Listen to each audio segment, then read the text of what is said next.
So, I mean, it went, who's that walking down the street? No, baby. No, we got to really get into it like we were then.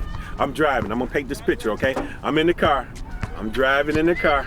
Ready? You in the back seat. I'm looking back. All right? I'm looking out the rearview mirror. Now I'm looking up. Yeah. Who is that walking down the street? Moving it. Can't hear you. Talk up. Started out as ink and pen. Now it turned to mice and men. Hey, Mickey. Hey, Mickey. Come on, you gotta put some bass. I want to make sure that this song stays a beautiful memory to me. I don't want to.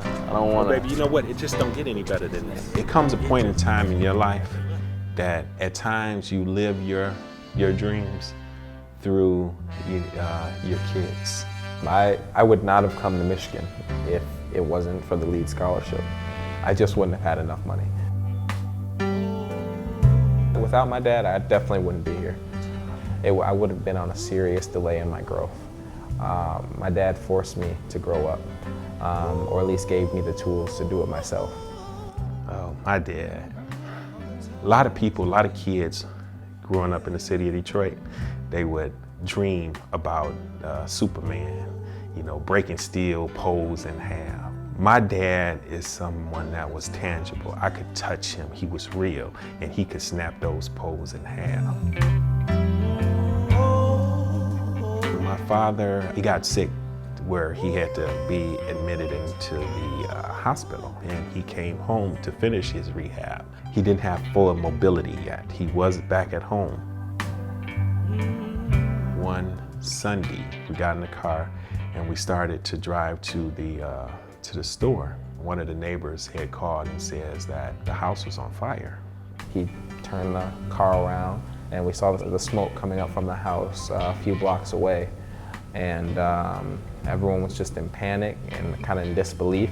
I carefully rushed everybody back to the house. The fire was out, but my dad was trapped in the house. They actually grabbed my dad and asked him to come back to the side of the house where my grandfather was and identify his body. When I saw my father and I attempted to close his eyes, it was just no feeling. It was a feeling that I just never felt before.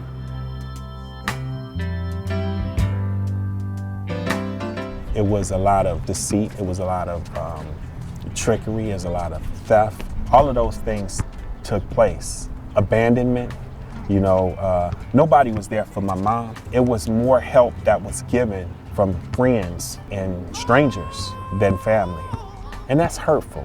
Between my wife and I think we had not quite $100 in our pocket. The only clothes we had was on our back. That's all we had. We had nothing else. It was hard.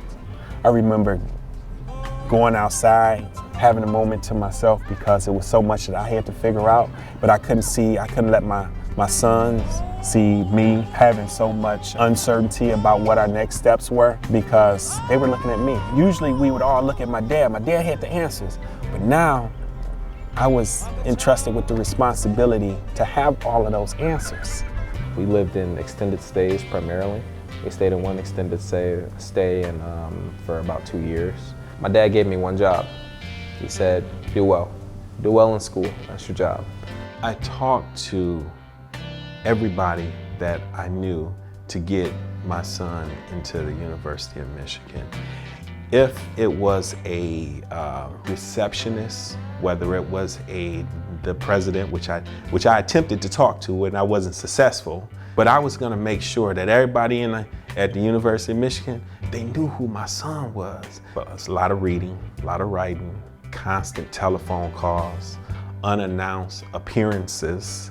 It was imperative that I done everything that I could do as a father to make sure that he was there and he reaped the benefits of being a University of Michigan student. The mentorship that I got in the Lead Scholars Program, it far outweighs the monetary value. When I got to the university, I just thought that this was going to be some kind of simple program. You go in, you say hello, and then you leave. Just to say, you appreciate the money. Lead, when everything happened, Lead was something that was so powerful that we were able to hold on to. It was one of the good thoughts. We didn't have many at that time because so many things was uncertain. But giving Anthony an opportunity to go to the University of Michigan when we got that acceptance letter, it's something that we could never, we could never forget. And we'll always be, in debt for helping us, not just further his dream, but further ours as well, because a part of us lived through him. Definitely want to be a father one day. When I talked about my grandfather, I called him the hero of the family. My dad has became the hero of our family.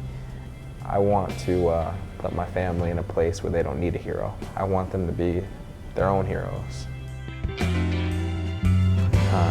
I might shed a tear, but I'm also smiling at the same time because Pops was